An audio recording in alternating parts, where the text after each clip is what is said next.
almost said hosting, prepping. Happy prepping. Here in the United States, I don't know where you're watching from, but this week is Thanksgiving. And that's when we just get together and do a big feast, and we're going to spend the week with family. And so today we are prepping our dinner rolls, and we're going to have some of them tonight fresh, but then I'm going to have a couple trays of them already made, ready to have with Thanksgiving dinner and beyond, because then we can make like a fresh cranberry sauce, sliced turkey, a little bit of like sometimes people put cream cheese on it, but you can use these rolls for like multiple days. So I want to make a batch of rolls with you. I'm going to show you how we use our bread maker to actually make the dough. So if you have a bread maker, hi Judy, I'm so glad you're here. If you have a bread maker, this just makes it like a couple steps easier, because here's one of the things I love about the bread maker is that you can set the timer. So you put all the ingredients into your like little canister, put it into the bread machine, set the timer, and you tell it you only want to make dough. We're not going to bake these in there, but we're letting the bread maker make the dough. Now, we are going to use sourdough discard in our dinner rolls today, but we're also using yeast. So this makes it so that we're going to be able to use up some of that extra sourdough discard. It gives the rolls a little extra oomph, a little extra flavor, but because we're going to use this like active dry yeast, because we're using this, it makes it that this batch of dough, we're going to mix it up and we can actually bake it the same day. And that's one of the reasons why I love this recipe, because I love sourdough. I know lots of you are here because we talk so much about sourdough, but sometimes I want to mix something up and bake it the same day. And I don't want to have to wait for the full process for the sourdough yeast to get it to rise. So we're going to throw a little bit of the active dry yeast in. Okay, is the discard from making the starter? Yes, let's do a little tiny let's dive into discard just for a little bit, but I'm going to put a link down below when this live is done. If you click down below, or if you just head on over to our channel, there's a bunch of videos that we've done that explain discard even more. So here is what I'm using today, okay? I have a batch of bread going over here.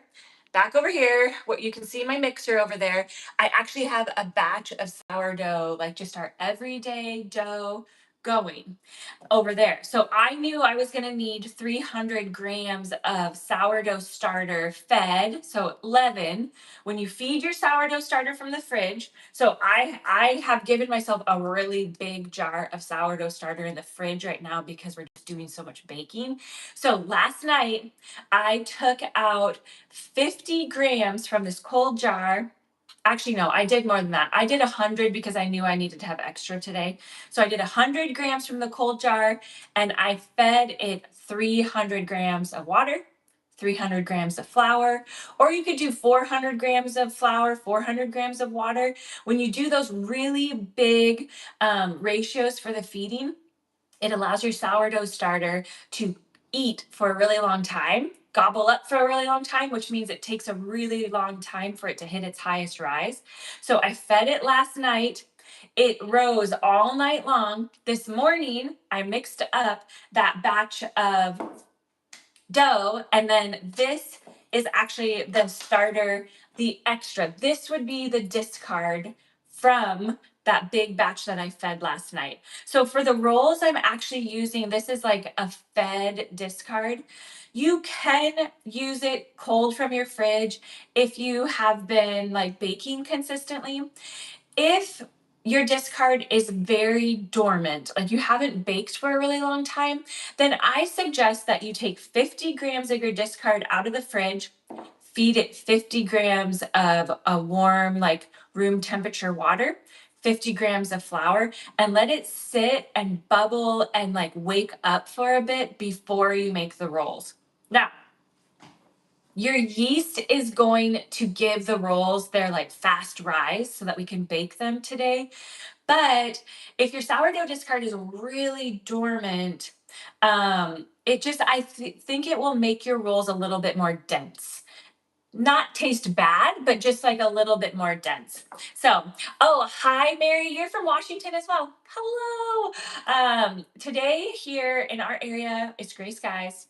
It's like a pretty typical November day. It's not raining currently. So I don't know what the skies look like where you're at, but it's a perfect day to be in the kitchen prepping all of the goodness. So I have a batch of oranges drying that we're going to be using to garnish all sorts of fun drinks this holiday. From those oranges, I had extra, like the orange ends.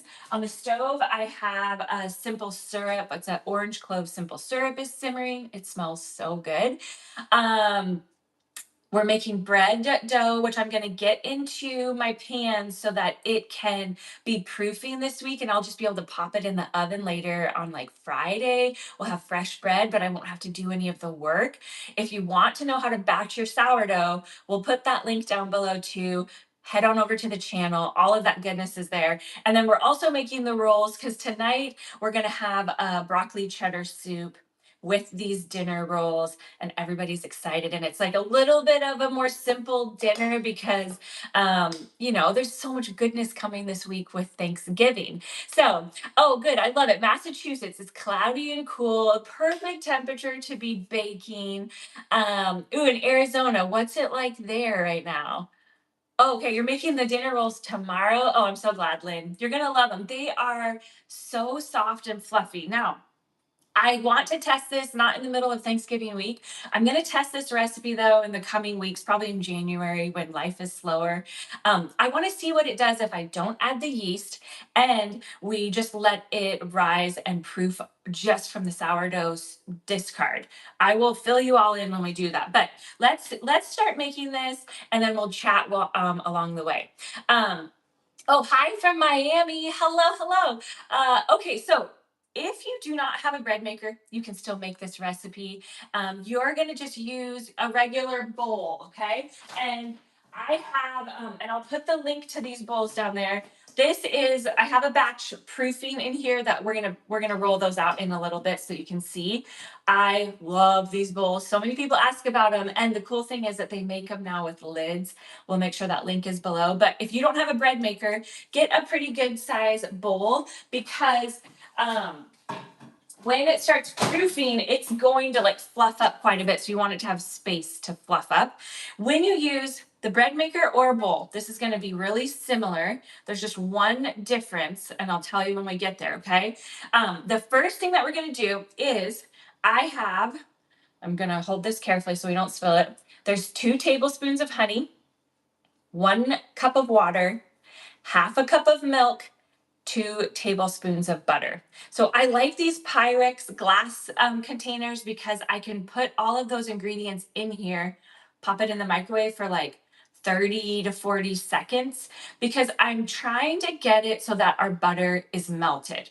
This type of recipe, we don't want to have chunks of butter in it. It's not like pie dough or biscuits or scones where you want kind of some like shreds or like shavings of butter. In these recipes, we don't because we want the butter to be fully incorporated into the bread dough. So make sure that you melt your butter, okay? So honey is warm, water is warm, milk is warm, butter melted.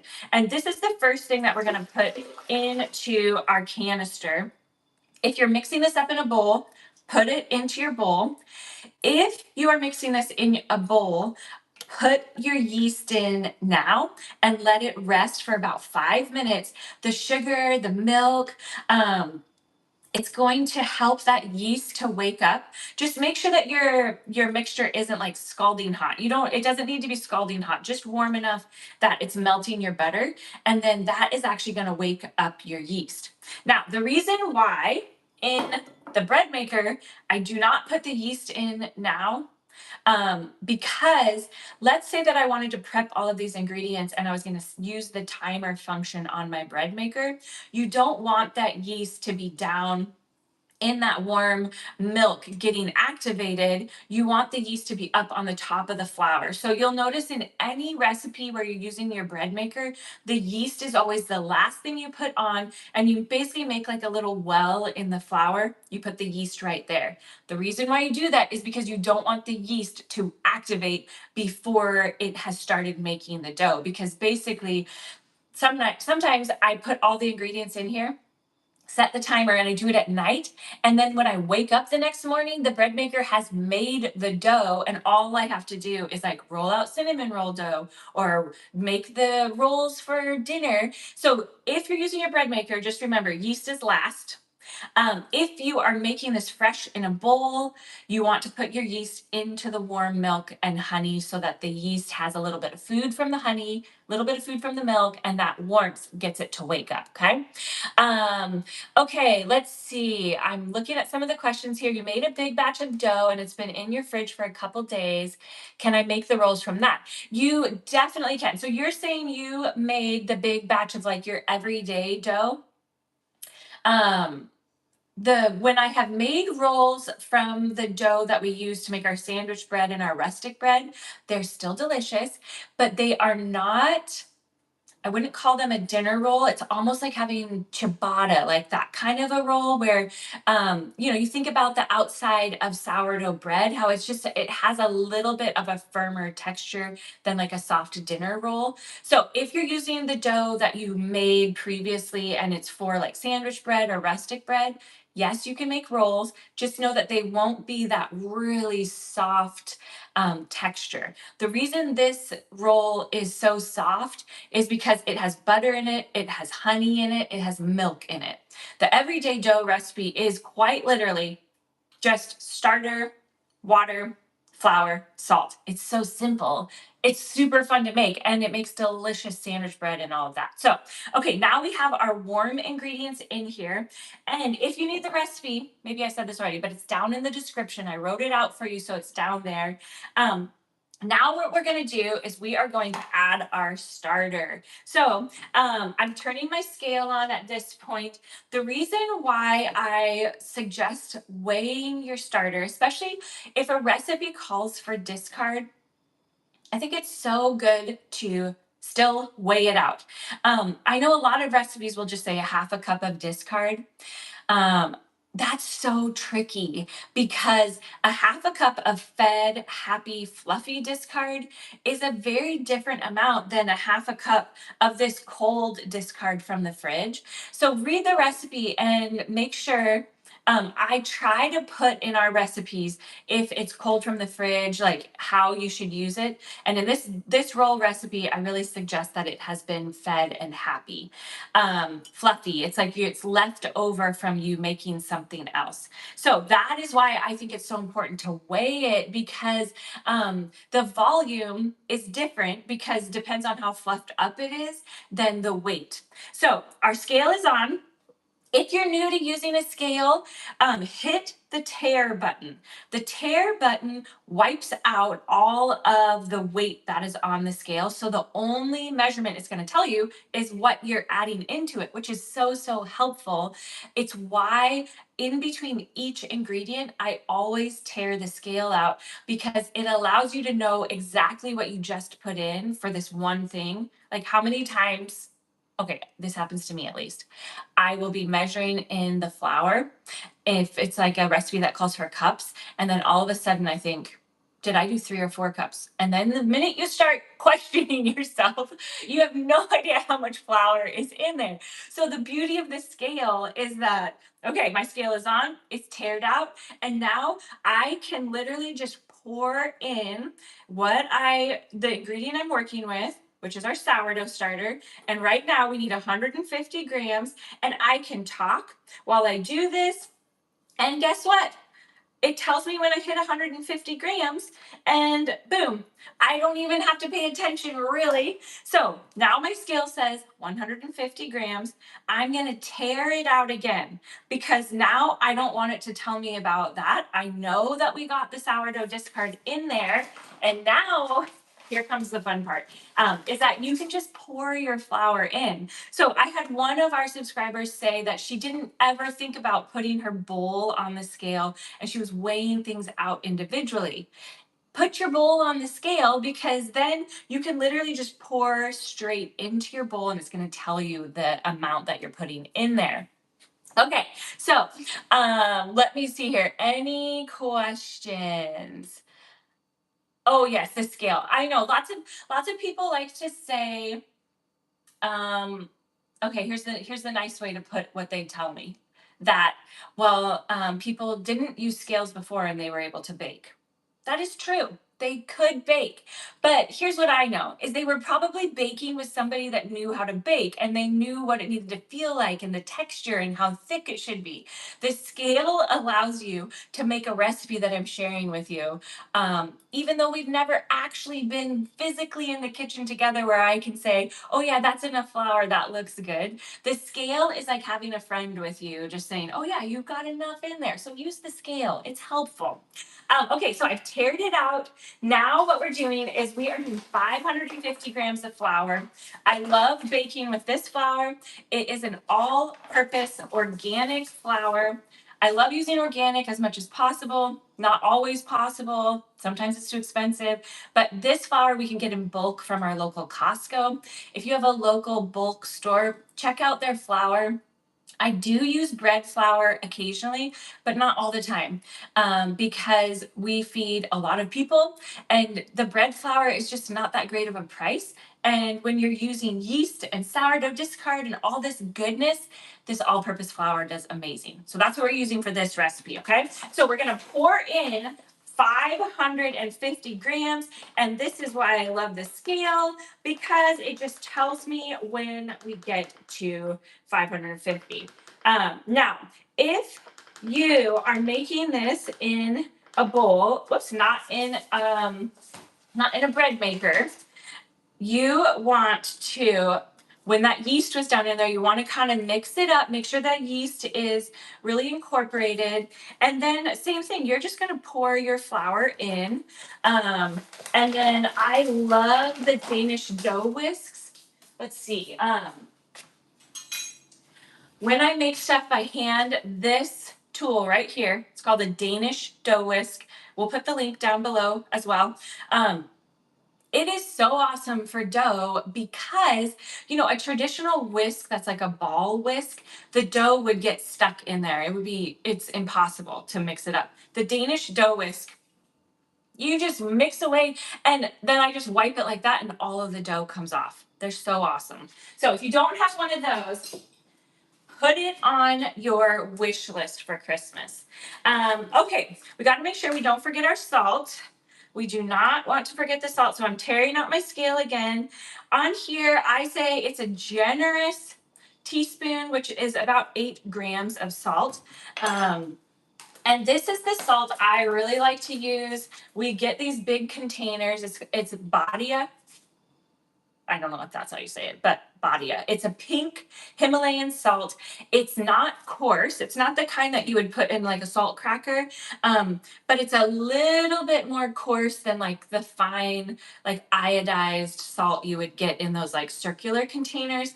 We just really like the flavor of this. So this is the salt I use, but you can use whichever salt you have.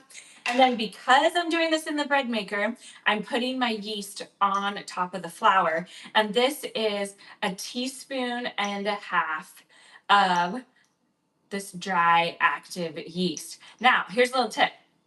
There's another local, it's like a restaurant supply store here near us that sells these big bags of this dry active yeast.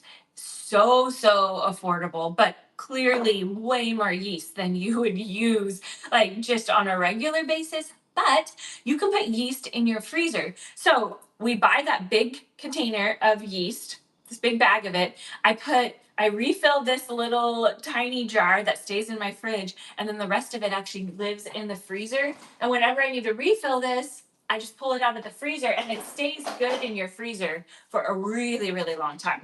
So Now we have all of our ingredients in. If you're making this in a bowl, use that Danish dough whisk, use your hands. You are going to mix it up. The recipe down below talks you through the exact steps and rising times that you want to do, because the bread maker, come on back here. I'm going to bring you back here with me. Let's get this into the bread maker. So here's one of the things that I love about the bread maker. We already talked about the timer, but one of the other things, so you just click it into your bread maker, and I'm choosing on my bread maker, the dough setting is number 8. So I'm going to choose number 8. And this setting takes about an hour and a half. So I'm going to hit start. And look, in it goes. It starts to knead it straight away. And it's going to do all of the kneading in there. And if you could like put your hands over this, you would be able to feel that it is, it's just like this really perfect warm temperature. So the bread maker does an incredible job at giving it this amazing proofing environment. So if you are going to make this in a bowl, which is totally possible, it's very easy to mix up. You want to get it all mixed up, knead it for about 5 minutes on just like a lightly floured counter, and then I put a little bit of oil in the bowl, and then you're going to cover it and let it set somewhere warm. So let's make some space here. First, are you pleased with the, yes, I love our bread maker. I'll put the link down below. This is a little bit older of a model, so they don't sell this exact one, but it's from a company called Bella Cucina. And it's a really big one. I think it's a 2.5 to 3 pound loaf is what it could make. So when you look at a bread maker, the size that it's telling you is that it's basically telling you how big the biggest loaf could be if you were going to make a loaf of bread in the bread maker. Now, I don't ever, like, I shouldn't say ever. I almost never make bread in our bread maker. I use it almost exclusively to mix up any kind of yeasted dough because I can put it all in there. It does it, it proofs it, and it is the most amazing proofing environment that the dough is even softer and fluffier than when I just simply let it sit on the counter because the proofing environment is so lovely. So if you're looking for a new bread maker, go to your local thrift shop. I know that sounds so crazy, but I see brand new bread makers there all the time. Make sure it has a dough hook. Make sure it has a setting to make dough, just dough. Make sure it has a timer, and then you're set to go. The reason why I like the bigger machines that can do like 2 pounds and up for a loaf is because you can make a bigger batch of dough in it. The smaller machines, your dough, if you had like a 1 pound loaf, I don't know if they make them that small, but the smaller machines, you might notice that your dough is literally pushing the lid up because it will get so fluffed up in there. So I do love it. Okay, do I ever use einkorn all purpose? Yes. Einkorn does act different than all purpose flour. I feel like you don't need to work with it as much. So if you're using einkorn for this, I would say don't knead it for as long.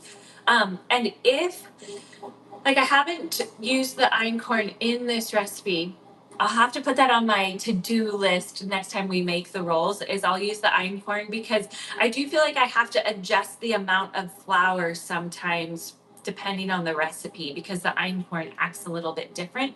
I love einkorn flour though. If they sold it in bulk here, I would buy it. It is such a good wholesome flour.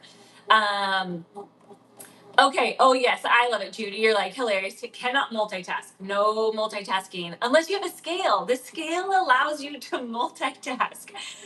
Okay. So my starter jar, I'm going to put back in the fridge. I have loaded it up with discard so that we could make sourdough snickerdoodle cookies with the discard. We could make ginger molasses crinkles, pumpkin bread, all sorts of stuff. So this is not how I normally keep my starter jar. I would say normally it is more like about that much sitting in the fridge. But times when I know we're going to be baking quite a bit, I let this get fuller so I'm not having to build up as much starter or discard when we're wanting to bake. One of the questions that I got, which I'm going to do a video next week, I'm going to share it next week, about how to feed your starter, which a lot of you are probably like, I got it figured out. I know how to feed my starter. But it's actually one of the questions we get so much is when people are brand new to sourdough, this concept of how to feed the starter can be a little tricky. And I know there's 1 million different videos out there showing you how to do it. So I'm going to show you next week how we feed ours. Very simple. Keep it simple. You know us. We like to break all the rules and keep it simple. But for right now, this starter jar is going right back into the fridge. I'm going to make some space here. And if you guys do not have those brass bowls yet, or copper bowls, I should say, put it on your wish list. Look at they come, all of them come with lids, and the new set even comes with these smaller little bowls, which are so cute and nice for doing they look cute on like a little charcuterie board. But I just love that they have lids. No, you don't have to use so much plastic wrap. So I'm gonna get my 9x13 pan prepped because I have a batch of dough in the microwave proofing. So your microwave is an amazing place to proof your bread. If you have a microwave like this that is like over your oven, turn the light on under the microwave, the light that shines down on your oven. When that light is on, it makes your microwave into this like awesome proofing environment. Same as your oven. Now, here's the thing. Your oven and microwave are going to act different than mine. So if when you turn your light on, it makes your oven really warm and you're noticing that you're like, oh my goodness, this stuff is like proofing so fast, then turn the light on for like 10 minutes, turn the light off, and just let the dough stay in that environment with the light off. Because, every light is going to produce a little bit different heat. You want this dough, you want it to take about an hour, 45 minutes to an hour. Once you've done the kneading process, that's about how much time you want it to take for it to double in size. And we don't want to speed it up because we want that sourdough starter that's in there, or sourdough discard, and we want the yeast to slowly work through all of that dough. When it goes too fast, it's almost like it's a weak rise. We want it to go slower so it's a stronger rise and it can hold its shape. Okay, so what I did, because I like butter, my pan is butter. So this is a 9x13 pan. I've heard some of you say you don't like to use the glass or ceramic. You're afraid it's going to break. You can use a metal pan. Use whichever pan you love. And I think I got honey on here.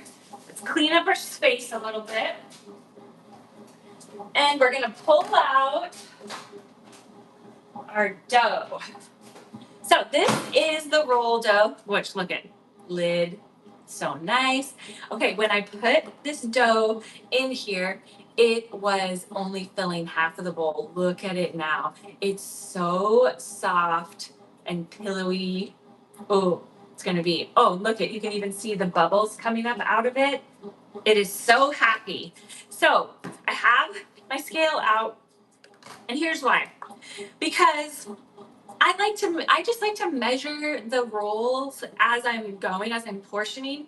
This batch will make 15 rolls that are 2.5 ounces. So on your scale, make sure you change the unit to ounces, not grams. We're not measuring in grams now. We're going to go to ounces. Okay, let's see. Mary is saying that she's only been doing sourdough for about a month. Oh, I'm so glad that we can make bread together. So glad. And you make bread, pizza, English muffins. You're doing amazing. Woo! Okay, now you get to make some delicious rolls. Everyone is going to be like so glad you made bread for them. So I have my little serrated knife, and what I do is I just cut through the dough. We're going to push some of the, as we work with it, so a lot of the oomph is going to come out of it. So I'll bring my bowl over into the picture next time so you can see it. I cut I use the knife to cut so that I am not having to squish quite as much air out of my dough. Okay, so I have 2.5 ounces. Here's my little dough glob. And what I do is I am essentially pulling the sides up, and we're gonna make like a little package. Once I have all the sides pulled up, then I just kind of twist it together. And this part where I'm twisting is the bottom of the roll that goes up into the corner, and we're gonna fill our entire pan. So let me show you. I have my knife. I pull out some dough and I just am slicing it like that so that like you can see in there, maybe see those bubble pockets, the air pockets I should say. We want to keep those air pockets in there as much as possible. You know, it's going to get another chance to rise once it's in the pan, but as much of the rise that we can keep in there, then they're just like fluffier. And I don't get too crazy about like it has to be exactly 2.5 ounces, but we're going for approximations on this. But having the scale out just makes it so that your rolls are all going to be about the same size, which is helpful because then they bake at the same rate. Now, once we get our dough into the pan, that's all shaped. I'm going to cover it. Actually, no, I'm not going to cover it. I'm going to put it in the oven with a bowl of water next to it. If you have a bowl of water in your oven with it, or let's say I put it in the microwave, put a like a mug of water in there, keep that light on so it's this beautiful proofing environment. And it oh my, this is getting sticky. I need a little bit of flour. If this dough is sticking to your fingers, just get a little bit of flour out, okay? This dough is fine with a little flour. Because it has that honey in there, it does have a little bit of a tackiness to it. And it's okay for it to get just a little bit of flour on it. Okay, back to what I was saying. Oh, if you have that cup of water or a bowl of water next to your pan, you don't have to cover your pan because in that like beautiful proofing environment, that water is like slowly evaporating out of that bowl, and it's keeping your rolls really soft, which is lovely because then it's just one less thing that you either have to wash.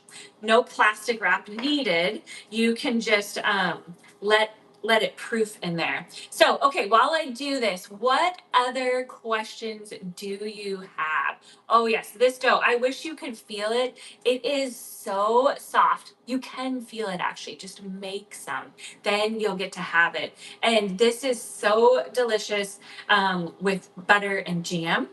Or, you can go savory with it. One of our daughters already made homemade cranberry sauce for Thanksgiving. So I will for sure be putting some of that homemade cranberry sauce on one of these rolls. I like tart stuff more than just like a sweet jam. Okay, what else? What other questions might you have? Let's chat a little bit more about discard because I know that's one of the things that people have really been like chiming in and asking about. So when I know I'm gonna bake, like most of the time I will feed our sourdough starter on like a Sunday night so that I can mix up some dough on Monday morning. I always try to have a little more starter than I need for what I'm gonna bake. So if I know that I need 300 grams of starter on Monday morning, I will feed 300 grams of leaven, like fed starter. So leaven is the fancy word for your starter has been fed, it's risen, it's ready to bake with or mix up dough with. If I know that I need 300 grams of leaven, what I do is I feed 60 grams of cold starter from my fridge, and then I basically times that by 4, which would be 240. 240? No. Yes, 240. I need my calculator out. I feed it 240 grams so that the next morning, because I'm feeding it such a large amount, it takes all night long for it to eat and rise and get to its like highest rise. So then on Monday morning, I am ready to make my big batch of dough, which makes two 900-gram loaves. But I only need 300 grams of starter, and I have fed and created more than that, because the cool thing about sourdough starter is you literally just add the ingredients together. And so if you add 60 to 240, that's 300. And then you have another 240 because you're doing 60 grams of starter, 240 grams of flour, 240 grams of water. We end up with 600, four, no, 500. I need to write this down. I should have written it down before I explained it to you. You end up with 500 grams of this fed and active starter, which is great because then I take 300 grams out. I make our dough for the week. And then I also have 200 grams that I can decide. Do I have time that I want to make something with that discard? Maybe I'll make pancake batter or waffle batter, or maybe I'll make some of these rolls or English muffins. Like, you have some extra to work with if you have time. If you don't have time though, and you're like, ooh, I don't have time today, but maybe I will tomorrow, then that extra 200 grams goes right back into my cold starter jar that lives in the fridge. And that's how I keep it constantly or consistently filled. I don't ever run out of it because I am feeding it every week that I bake, which isn't every week, but any week that I bake, I'm putting some of that like fed starter, the leaven, back into that jar, and it keeps it happy and fed. Okay, you're asking, can you make these rolls today and bake them on Thursday? I would be a little concerned that they would overproof because the yeast in there is active. But here's what you could do: make them today, get them to the point that they're all in your pan, and before they do their second rise in the pan, cover them well and actually put them into your freezer, because that's going to pause the whole rising process. But let's see, today's Tuesday. Actually, I think if you got them to this point, put them in your pan, and you put them in your fridge, that would slow them down enough that then you could just bake them Thursday morning. Because if you put them into your freezer, they're going to freeze. And then Wednesday night, which is tomorrow night, right? Today's Tuesday. Yeah, tomorrow night, you would be waiting for them to thaw. So, yeah, you know what? I think you could put them in your pan, cover them, and pop them into your fridge, and that will slow them down.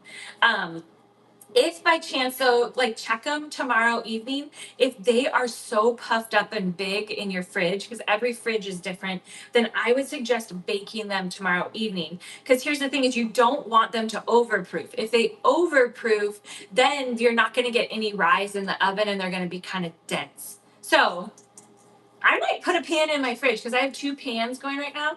I might put a pan in my fridge and see how they do. So I'll post about it tomorrow on the little post board. What do they call it? I'll post on here. I'll tell you what happens though.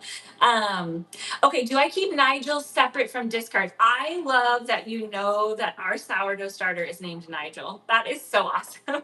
I do not keep Nigel separate, and Nigel is now married to Gertrude, which is a starter that we made fresh so that we could show you the video on how to make a sourdough starter.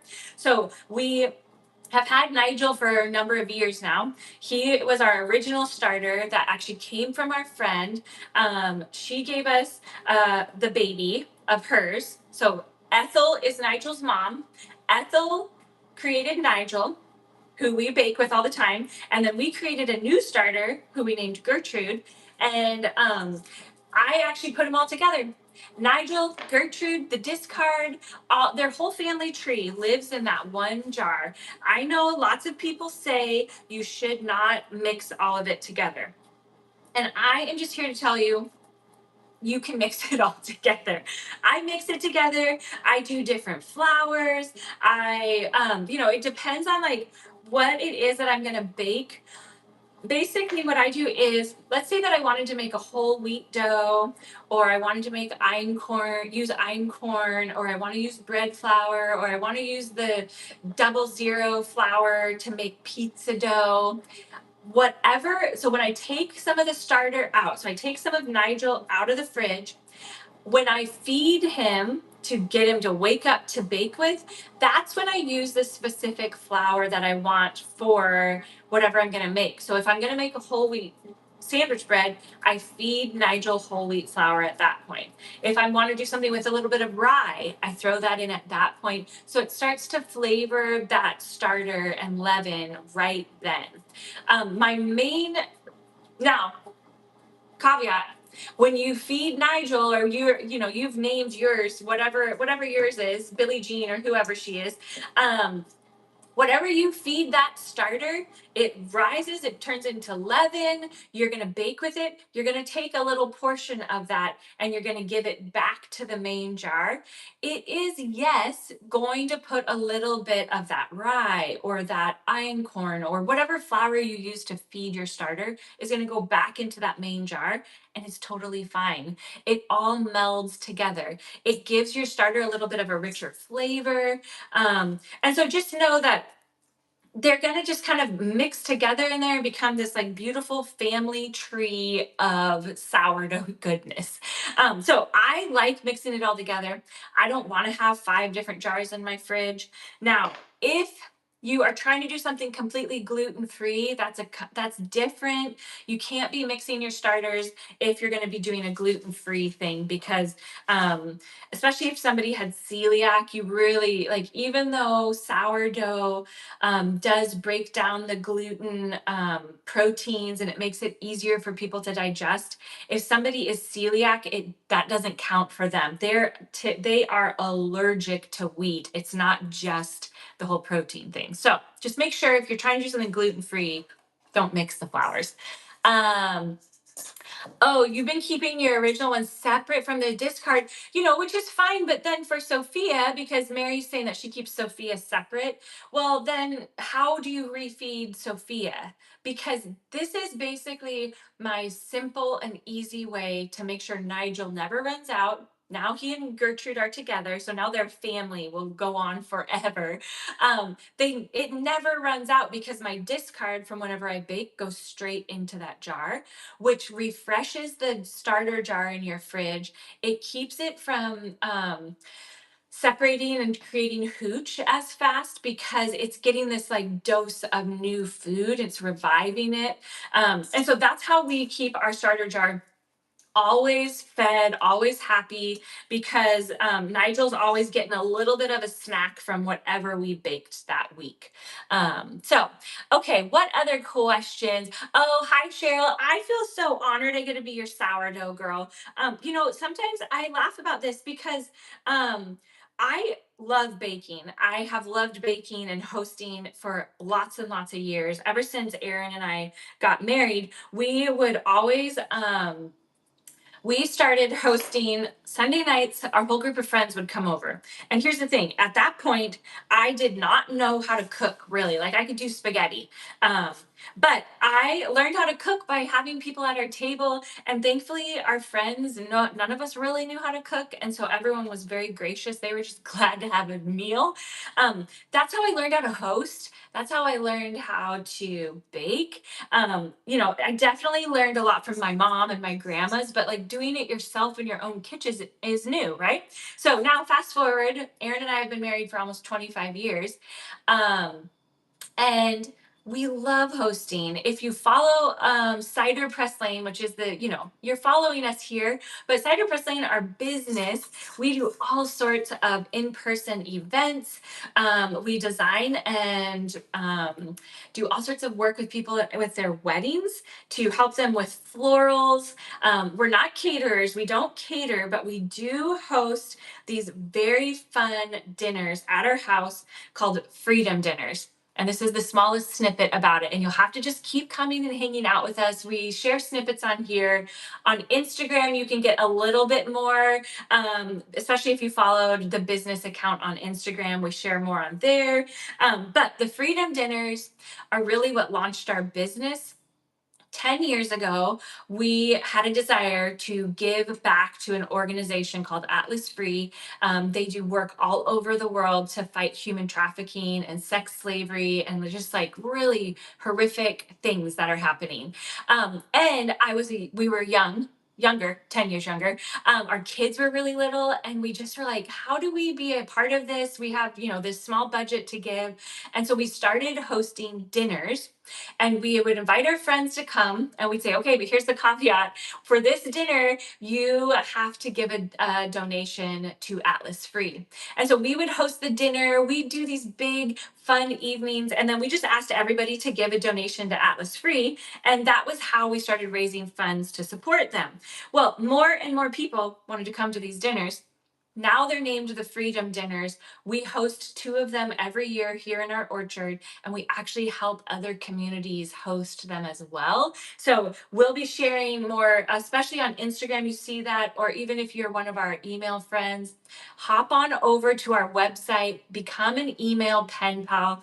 I literally only send good stuff because who has time for spam? I don't have time to write spam. So like this week we sent out fun cocktail and mocktail recipes that we're making for our family. But the Freedom Dinners continue to happen. We've helped communities in North Carolina, one in Italy we got to help, some other ones locally. We're working with lots of communities for next year too. And so maybe one will come to your area, and if it does, you need to come. They're so beautiful because everybody that helps at a Freedom Dinner is a volunteer.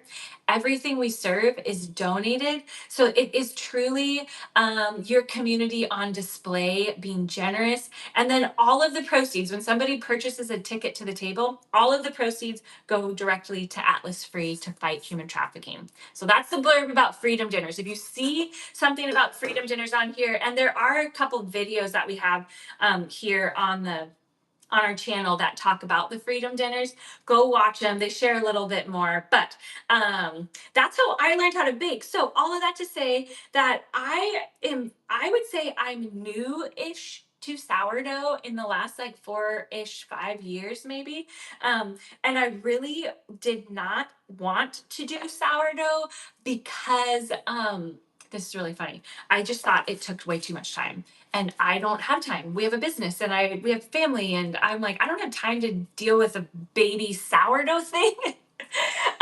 So this is like the joke's on me because now I get to help you all with sourdough because that desire to not be a slave to it is what kind of pushed me to figure out ways to make it really easy to fit into our everyday life. And that's what I love sharing with you because I just know how powerful it is when you make good food and you invite people to your table. Oh my goodness, everybody's waiting for an invitation. So if I can help you make good bread and make yummy rolls and fill your table, oh, we're winning, winning, winning. So I'm so glad that you're here.